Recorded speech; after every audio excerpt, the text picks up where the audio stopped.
oui. Les gars, oui. Ouais. Ouais, tout à fait. D'accord.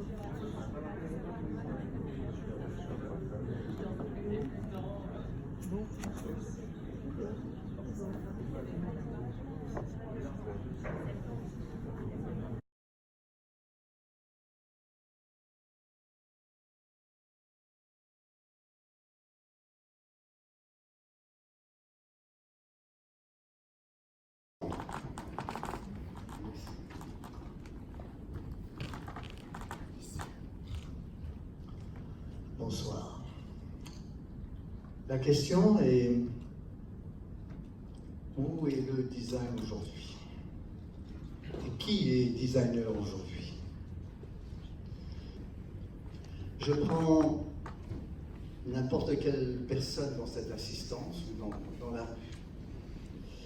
Et en fait, j'ai affaire à un hôtelier. Ce monsieur tout le monde, par son application Airbnb, bien, loue une chambre, des salons. Il fait le travail d'un hôtelier. Ce monsieur peut aussi être un architecte d'intérieur. Voilà, par l'application d'IKEA en réalité augmentée, il choisit ses meubles, les couleurs, il est à disposition dans son salon, dans sa chambre. C'est le travail d'un architecte. Mais il est aussi designer d'automobile parce qu'il peut très bien choisir les roues, la carrosserie, les couleurs, l'intérieur, etc., les sièges, il fait la voiture à la demande. Pour ce type de voiture, il y a théoriquement, parce que, voilà, 13 800 options possibles. Ce monsieur aussi peut être chauffeur de taxi, il peut faire du covoiturage, il peut vous transporter là où vous souhaitez aller. Mais il peut être critique de cinéma. Hein. Il a vu ce film, voilà, la presse donne 4 étoiles, et bien lui n'en donne que 3,5. Et quelle est l'opinion qui va être écoutée et suivie? La sienne. Alors ce monsieur aussi peut être un influenceur international parce qu'au travers de tout le réseau, il a des followers, il a des gens qui l'aiment, etc., et qui le suivent. Regardez ce monsieur qui n'a pas l'air spécialement brillant pourtant, mais il se présente toujours avec son toutou sur Instagram. Il a quand même 429 000 personnes qui le suivent. Alors lorsque ce monsieur boit du café L'Or, en montrant bien la marque, c'est évidemment pas c'est pas un hasard. Aujourd'hui, le design, les marques travaillent avec les influenceurs. Donc ce monsieur, tout le monde en fait, c'est un designer. Il dessine son environnement, il en décide. Voilà, il peut même envoyer des croquis d'un meuble qu'il souhaite avoir sur cette application. On redessine correctement ses plans et puis on crée le meuble qu'il a souhaité. C'est pas du travail de designer, ça. Vous voyez, alors, c'est une banalité que de dire que le design est partout, tout le temps, avec lui, mais oui, mais c'est une vérité, parce qu'en fait, c'est dans sa poche. Tout cela est dans sa poche. Tout cela est dans votre poche. Et le designer doit suivre. Alors, l'homo sapiens sapiens, je pense que j'ai envie d'ajouter une nouvelle couche et dire l'homo designus. L'homo sapiens designus. Il a designé son environnement naturel. Il a designé toutes les technologies, il a designé son lieu d'habitation, il design son alimentation, que lui reste-t-il? Il design l'espace. Homo designus, qui est donc l'objet de ce livre dont Dominique a rapidement parlé. Voilà, c'est une sorte de survol pour de réflexion, de questions, peut-être de réponses aussi. Alors, puisqu'on se pose des questions, on peut aussi se dire, mais cela, est-ce vraiment nouveau? Ce design-là, le fait de designer, est-ce vraiment nouveau? C'est une question qu'on peut se poser quand on voit d'abord les dessins qui datent quand même de plusieurs dizaines de milliers d'années, qui sont d'un niveau artistique extraordinaire. Et puis, moi je suis bluffé par cela. Parce que voilà un monsieur, enfin c'est une façon de parler, moi je dis un monsieur bien sûr, qui taille son outil, qui le taille en fonction de la cible. Est-ce que c'est du gros gibier, du petit gibier, lointain ou pas, si c'était pour une madame, une femme, un enfant pour se défendre. Et donc il crée l'outil en fonction de tout cela. Et puis une fois qu'il a trouvé que c'était efficace, que fait-il? Il duplique plusieurs dizaines, plusieurs centaines d'outils. On a retrouvé des, entre guillemets, usines de silex taillé. C'est-à-dire qu'il tient compte de la fonction, il était aussi intelligent que vous et moi. Il tient compte de la forme, c'est bizarre, le la sauter, bon. Et il multiplie sa production. On n'est pas loin du design. Là, quand je vois ceci qui fait que nos ancêtres peuvent être considérés comme étant designers d'une certaine façon, cette réflexion, c'est pour donner une sorte de distance, un recul au design. Quand je vois ceci, ça c'est tout du côté de la région de Lyon, où il y avait vraiment des ateliers considérables qui fabriquaient, vous voyez, ces amphores, ces pots, etc., destinés aux huiles et destinés aux vins du bassin méditerranéen, donc de plusieurs pays, l'Égypte, la Grèce, Rome, Tunis, etc. Enfin, la France, la Gaule aussi, bien sûr.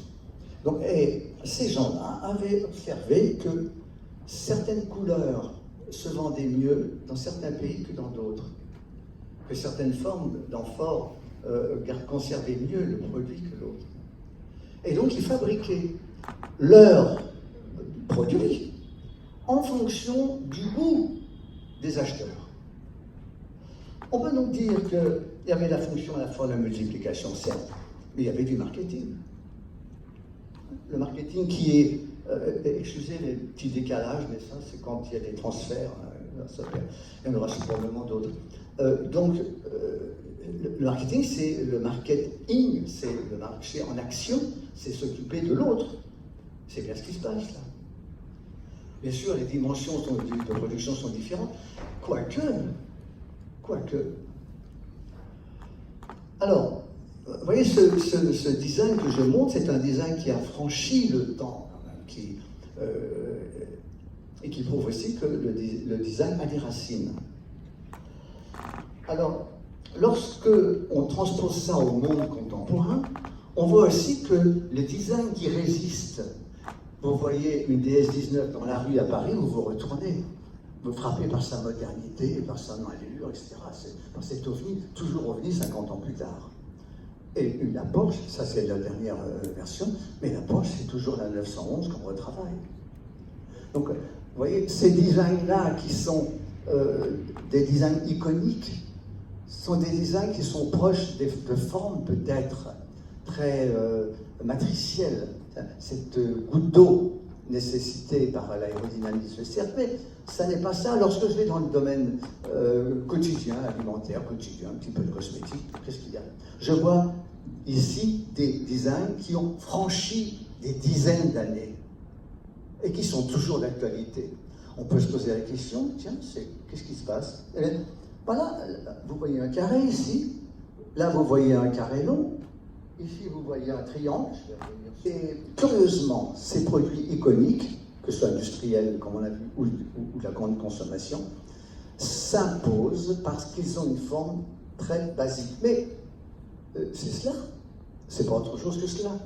Donc c'est une réflexion quand même que, en tant que designer, on se pose quand on crée quelque chose au niveau de la forme.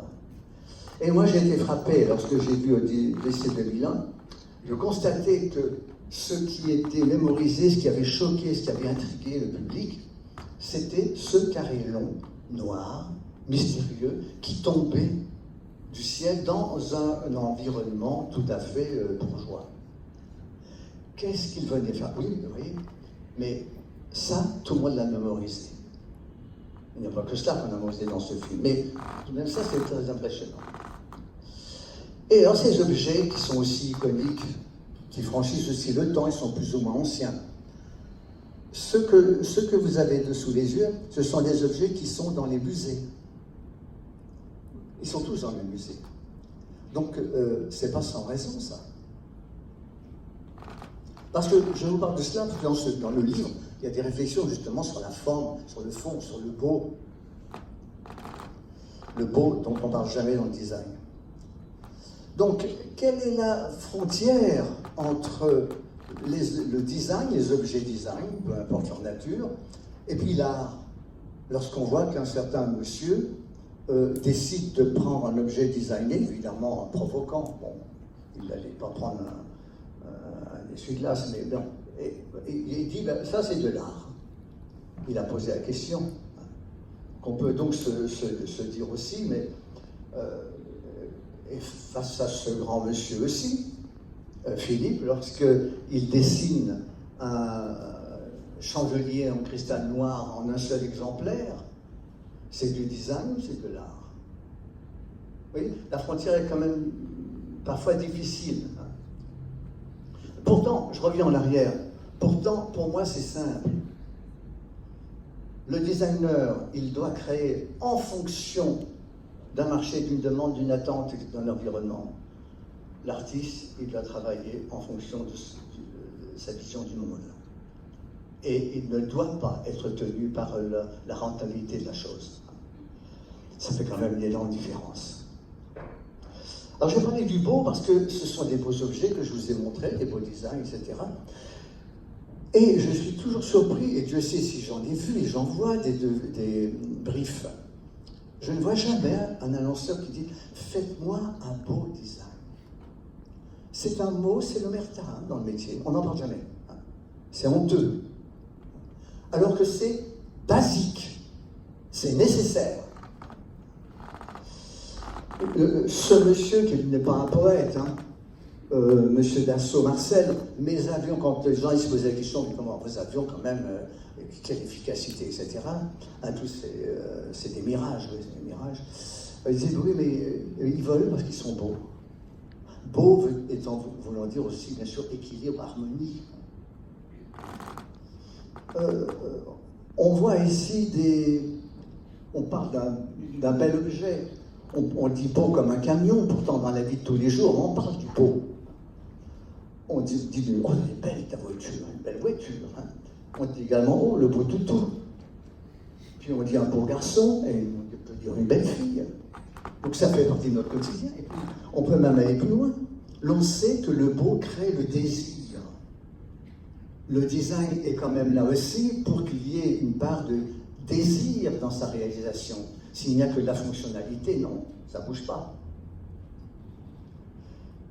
Et regardez ce philosophe qui dit, et moi je trouve que ça c'est très intéressant par rapport à notre métier, au design, le beau se définit comme la manifestation sensible de l'idée.